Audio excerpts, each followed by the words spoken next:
Good morning, everybody. Welcome to this Squared Up Coffee Break webinar. My name is Matthew Long, and this week we're going to be looking at Ignite 2017. I'm joined today by Richard Benwell. Good afternoon, Matthew. We're fresh back from Ignite, having had loads of announcements and soaking up the atmosphere. And hopefully, for those of you who came and said hi, thank you very much for coming and seeing our big orange stand and being part of the conversation Ignite. So for those of you who couldn't make it, we're going to do a bit of a wrap up and talk about some of the cool stuff we heard about. So Rich, what have we got? Well, I guess three main topics we thought we'd talk about was looking at SCOM. So there was a couple of system center sessions. We can talk about the SCOM roadmap. I guess that's relevant to everyone on this call. Mm-hmm. Then a recap quickly on the announcements we made, and probably we'll leave a deep dive into those until some coffee break webinars over the coming weeks. But make sure everyone knows what we were presenting during the week and can catch up with that.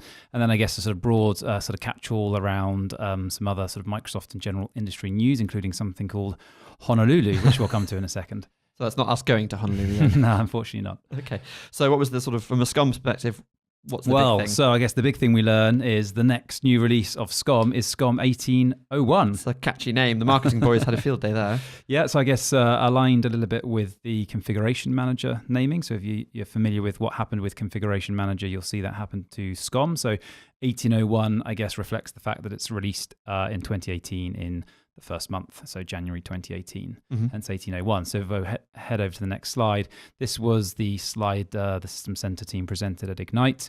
If you look into it, there's not necessarily too much content here, apart from the fact that we've had update rollup 3 for System Center 2016 out. We'll get a preview then of the new 1801 release that will come out in, I guess, specifically January 2018, which will include SCOM as well as a number of the other components with some updates. And then, as you see in the bullet points below, introducing a semi-annual feature release cadence this fiscal year. Quite a mouthful, but what that means is there will be another System Center release in 2018. So it's earmarked here 180X, depending on the month it's released, but we will see a SCOM release January 2018, followed by another SCOM release later that year. So I guess the important takeaway really here is that SCOM is not dead.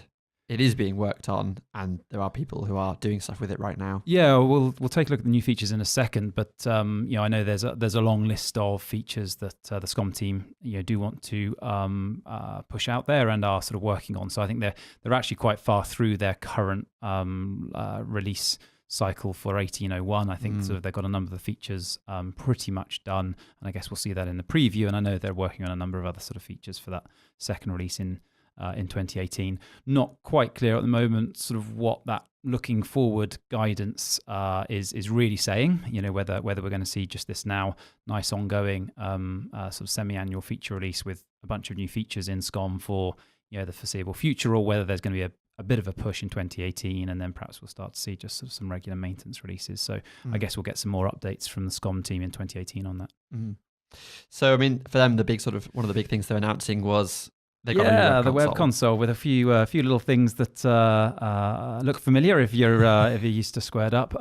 I guess this is interesting news from our point of view, and hopefully from the point of view of our customers. We certainly see this as very good news.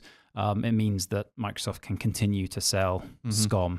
Right? Yeah, I can't imagine what it's like as a Microsoft sales guy who has to sort of go into a large enterprise and try and pitch a product that still has a Silverlight console. And when the company says, or customer says, well, where's the web console? They probably sort of shift uncomfortably in their seats. So I think from certainly from Microsoft's point of view, this was a big checkbox that they had to check off in order to still be relevant as a sort of new sales in the monitoring market. So great news, I think, really from the ecosystem broadly around SCOM. It now has a 21st century web console, so that will still continue to be sort of relevant to new customers. Hopefully, if you're familiar with Squared Up, you'll know that we go sort of way beyond just perhaps some of the basics they have here. And I think even in the System Center session itself, I was in the audience there. The engineering lead for SCOM announced this, but also name-checked Squared Up as the partner to go to if you're looking for capabilities beyond just some of the basics we see here. Right, that's awesome. So the other thing they sort of announced that's quite interesting is the log file monitoring. Yeah, I think one of these things that I got quite excited about this. Fluent D, I'll have to go and sort of head off and check all up about that, and then realised actually it's limited to just Linux, Linux only. So actually, this is an area that I'm not sort of particularly familiar with, but it does seem that Microsoft are really investing in Linux monitoring. I think they really want to expand that cross-platform monitoring story in SCOM. Obviously, they know that already SCOM dominates the monitoring space for Windows infrastructure.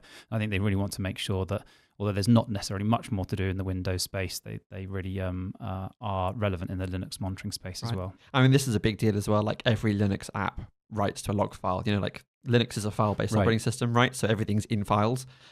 So if you want to monitor that, 9 times out of 10, they'll say, oh yeah, it goes into a file, and that's how you event an alert on this sort of stuff. So I think certainly meeting parity with the Windows side of things is a smart idea. And we've heard from our customers, like, over at Purdue, Shawn's got more Linux servers than he has Windows servers. So I imagine this would be quite a big win for him.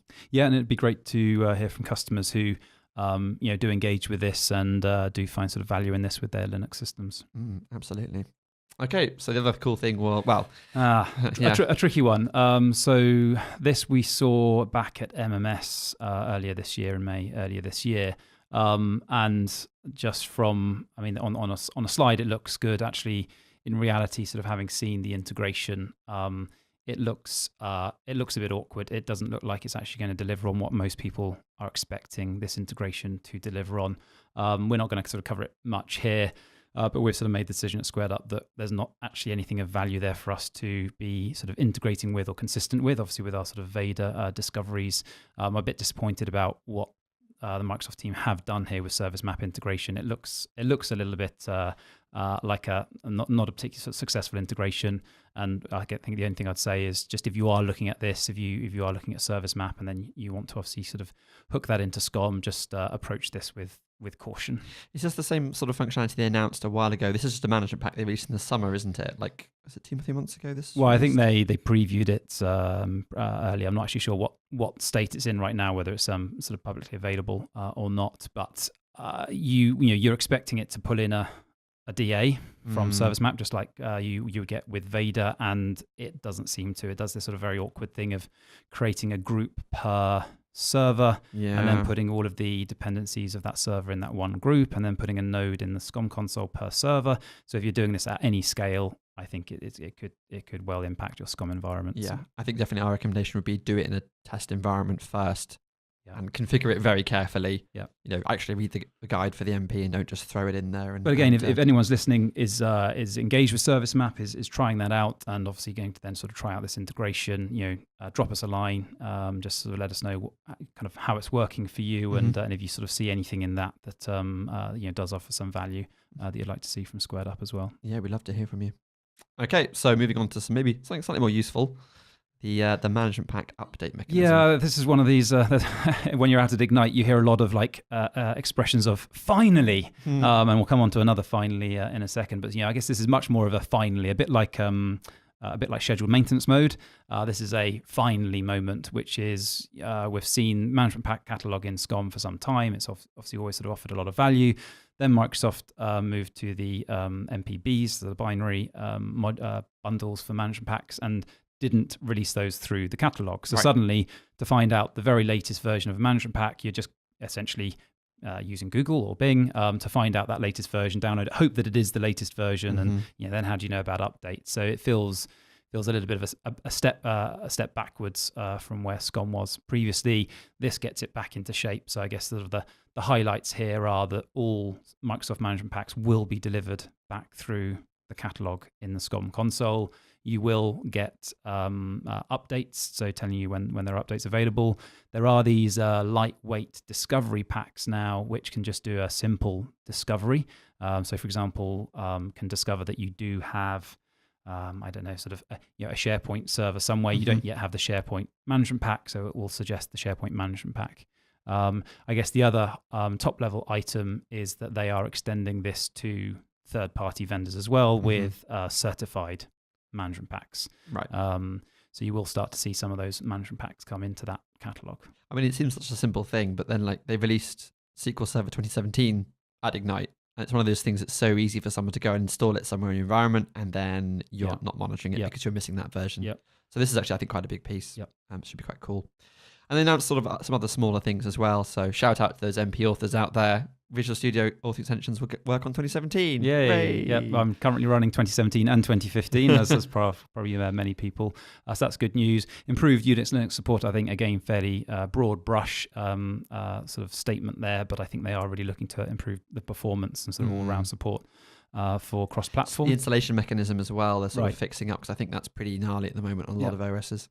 And Windows Server 2016 software-defined data center, if you're into that kind of thing. Well, that's what keeps me up at night. All right, so that's sort of the SCOM announcements. I think I came out of that session, I guess, feeling positive. Good to see them move very sort of explicitly to this sort of current branch model, like a config manager with that new naming. Good to see that they are committing to 2 releases next year, and good to see a bunch of new features coming out in a few months' time. And again, a lot of this was actually shown, wasn't it? So you say it's done. This isn't like, we're doing it soon. It's done. Yeah, they're just waiting. They're sort of testing it now. Yeah. So that was sort of the SCOM announcement, which is a bit boring. When you say show it, of course, they were never like showing the SCOM console live. I think they were using recordings and a few screenshots still. But yeah, show it working. So at least it exists, is my kind of point. Yeah. So then the announcements that everyone was actually talking about at Ignite.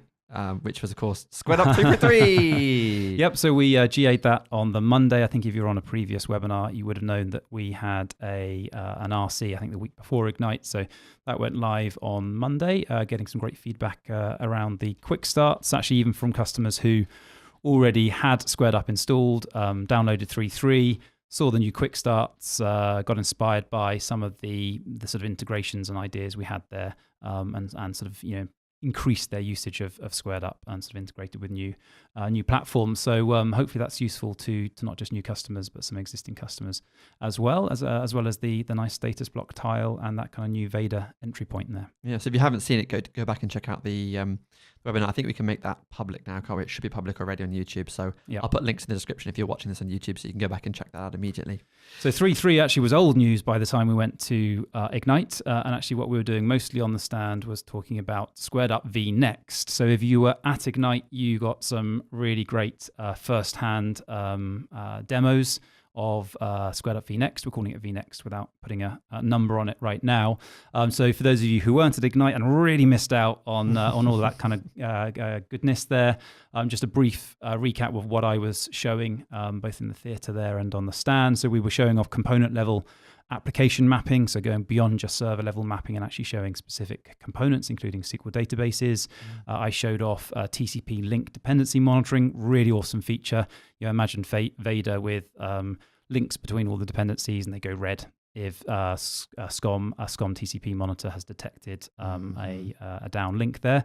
That looks awesome. Outside in monitoring, so we've talked about this in the past on coffee breaks, pulling in or refocusing on availability monitoring for applications. So going beyond just infrastructure mapping and roll-up, but really focusing on that availability monitoring story, that outside-in monitoring story, and surfacing that in service desk dashboards, which I had an awesome demo of as well. So if you weren't at Ignite, I'm sorry, but watch this space. We'll be rolling that out to some other forums. So we have some other sort of workshops coming up over the next few weeks, and we'll hopefully have an opportunity to preview that on a coffee break over the next few weeks as well. Absolutely. I think if you look really close at the image there, you can see the component level application stuff. So that's it. Zoom in really close, and you can watch out for that surface that's about to fall off the podium. That wasn't my surface, fortunately, but that nearly died a death.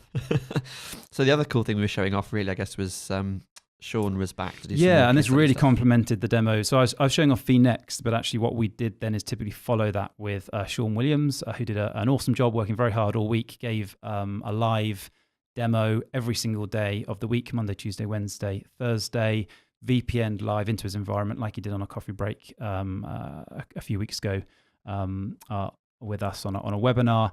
VPN'd into his environment, showed Squared Up running in an environment with, I think, beyond 1,800 servers.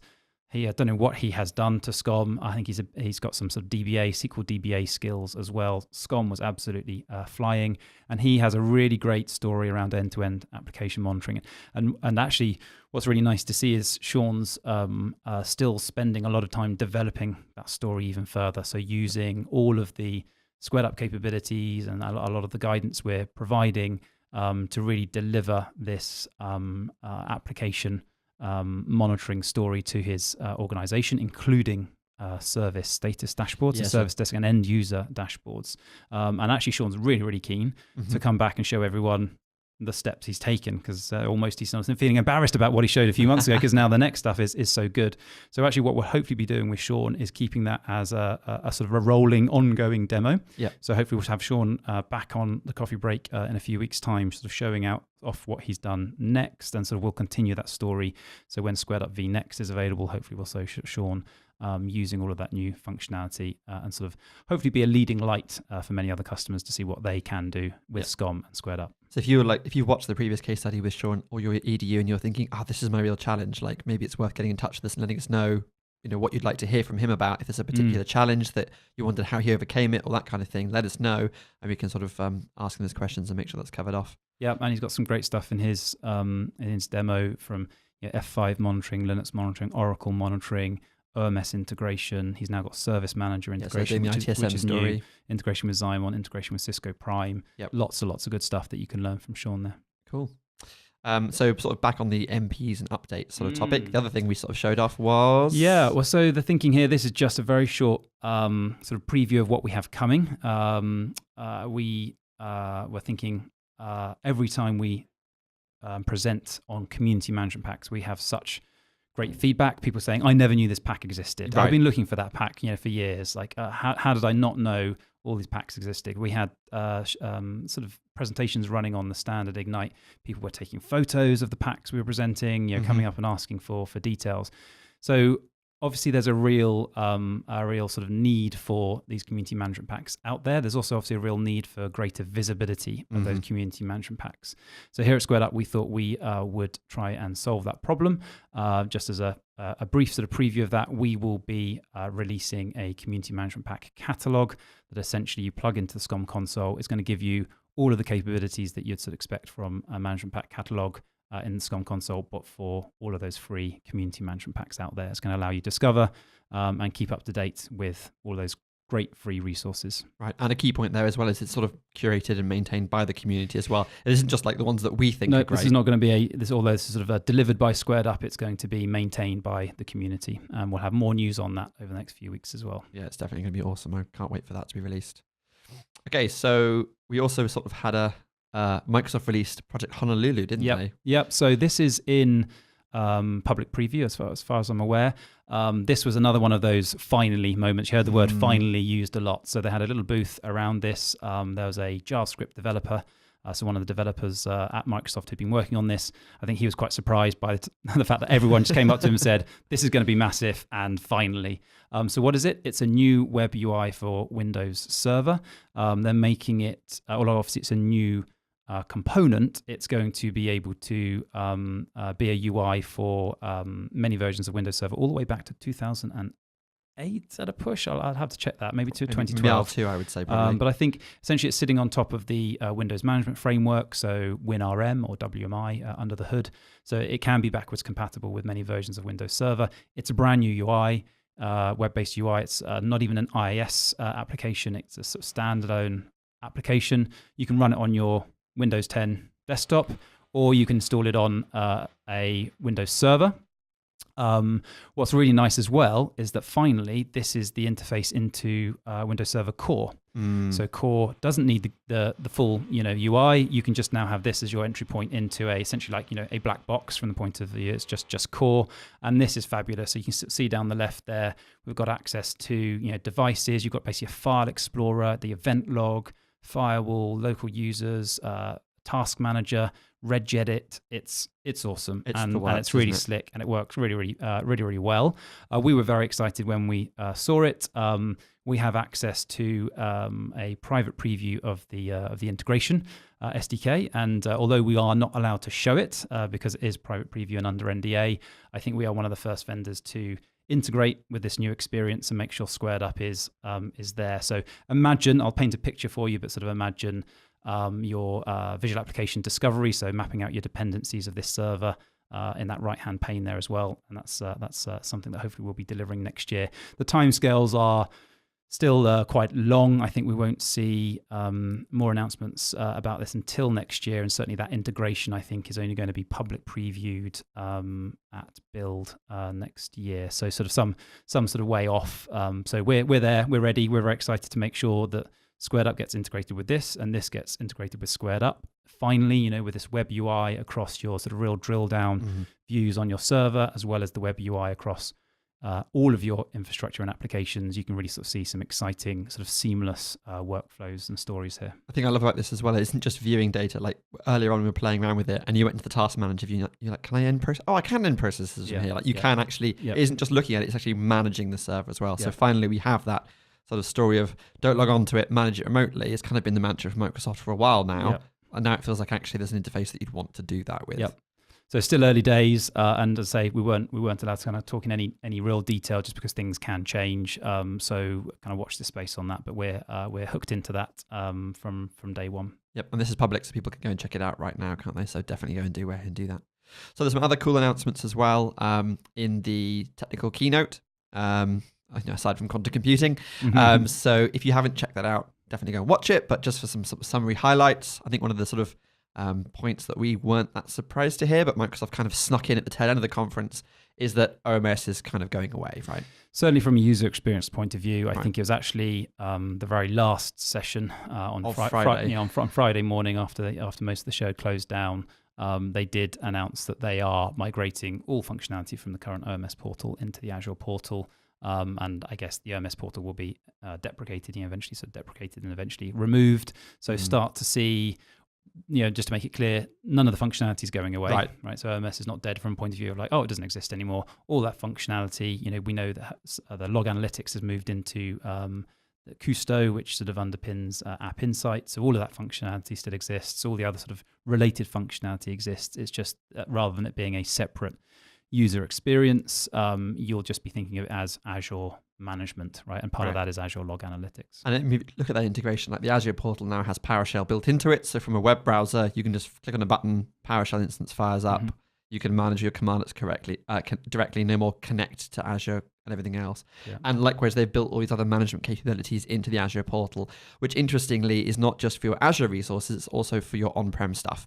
So one of the things they showed off was OS update management. So you can now have your on-premise and Azure machines reporting their update status for Windows and Linux into the cloud, so you can see what updates are available, what updates are pending, what's installed.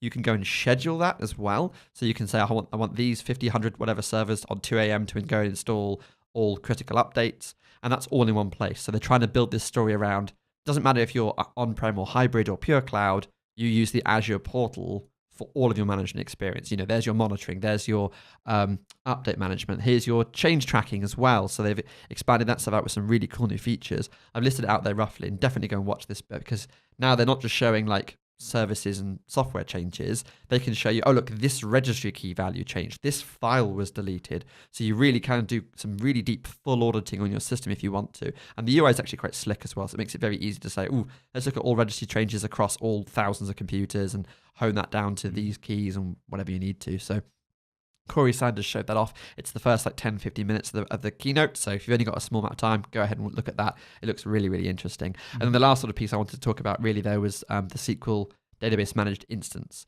So Microsoft have now moved on their software as a service integration, and they're saying rather than just having databases as a service, you can actually get SQL instances, and that's a full 100% parity with the features offered in SQL Server 2017. So now if you want to take any databases you're running and say, I don't want to manage the instance, I don't want to manage SQL or the computer, you can throw it up into Azure, and there's even a migration tool where it can just suck the entire DB up and put that in there. I haven't tried it yet, but one of the things I want to do this week is see if we can get SCOM running on that and managing one less component. And that could be quite a cool win for people. So that's worth looking at as well. So lots of emphasis on Azure, as you'd expect from Microsoft. There's plenty going on there. The good news, from an on-prem point of view, is that as well as Azure, there's Azure Stack. I went up to the booth there and sort of thought, I'll get a demo of the Azure Stack UI, and then remembered that the whole pitch is that it's identical to the Azure UI. So I guess there wasn't much to see there, right? The Azure Stack UI is Azure just sort of running on-prem there on that on sort of off-the-shelf hardware.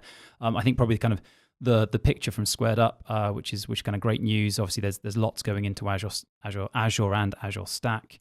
With our OMS integration, our Cousteau integration, we'll also have kind of greater general sort of Azure integration, which we'll talk about over the kind of coming months. Really sort of well positioned for you to start to either move workloads up to Azure and still monitor them with your same tools and sort of processes, with Squared Up on top.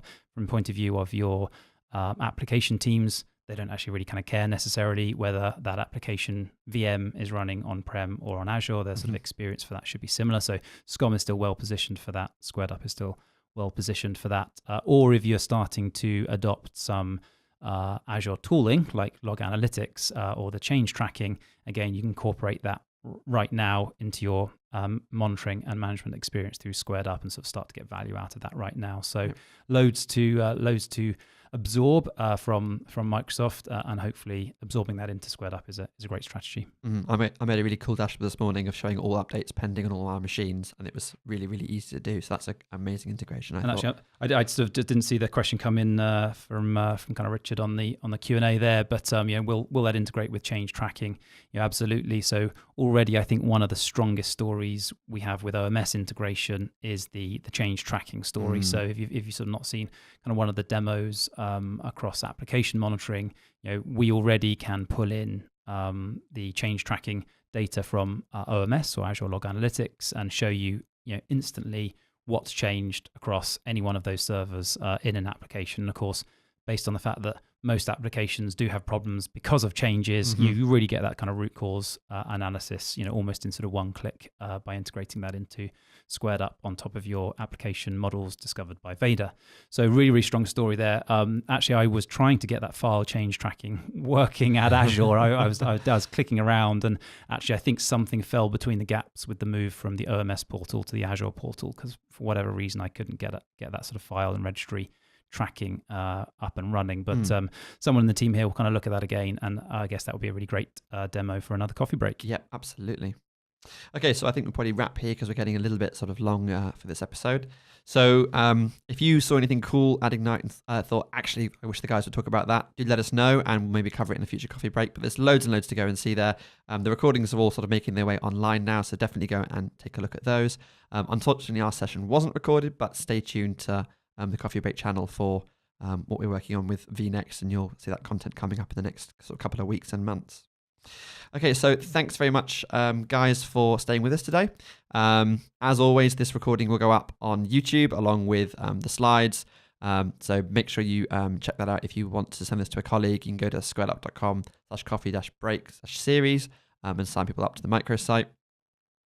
Thanks very much for joining us. If you have any questions about the things that we saw at Ignite or the things that are coming in Squared Up, myself and Richard are online along with the engineering team. So as always, feel free to ask questions in the chat.